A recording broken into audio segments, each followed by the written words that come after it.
ஆதிசங்கரர் திருச்செந்தூர் வந்து தன்னுடைய வயத்து வலி நிவர்த்தியாகதற்காக ஆபிசார பிரயுக்தமான தோஷம் போவதற்காக திருச்செந்தூர் வந்து செந்திலாண்டவனை வந்து ஸ்தோத்திரம் பண்றார். சுப்பிரமணிய புஜங்கம்னு அற்புதமான ஸ்தோத்திரம்.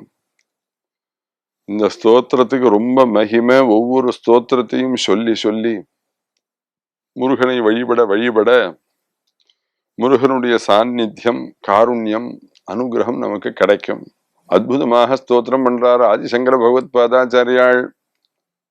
மயூராதிரூடம் மகாவாக்கிய கூடம், மயில் மேல் ஏறினதான அற்புதமான முருகனை மகாவாக்கிய கூடம், தத்துவமஸ்யாதி மகா வாக்கியங்களுக்கெல்லாம் கூடமாக பிரகாசிக்கக்கூடிய பிரம்மமாக அமையக்கூடியதான இந்த முருகனை மகாவாக்கிய கூடம் மனோஹாரி தேகம் மகச்சித்தகேகம், மனசை அபகரிக்கக்கூடியதான ரூபலாவண்யத்தோட அழகாக பிரகாசிக்கக்கூடியதான முருகனை மனோஹாரி தேகம் மகச்சித்தகேகம், மகான்களுடைய சித்தத்துக்குள்ளார ரகசியமாக உரையக்கூடிய பரம்பொருளாக இருக்கக்கூடிய முருகனை நாள்.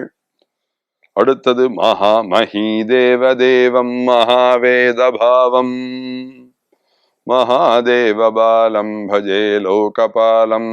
மஹீதேவதேவம் நாராதிசங்கரர். மஹீதேவதேவம் அப்படின்னா என்ன சொன்னா, மஹி அப்படின்னா பூமி, தேவர்கள் அப்படின்னு சொன்னா பூமியில் பிறந்திருக்கக்கூடிய தேவர்கள். பூமியில் பிறந்திருக்கக்கூடிய தேவர்கள் யாராரு? வேதாத்தியனம் பண்ணினவர்கள், பிரம்ம தியானத்துல உடையவர்கள். அவர்கள்லாம் பூஜிக்கக்கூடிய தேவன் மஹீதேவ தேவம்.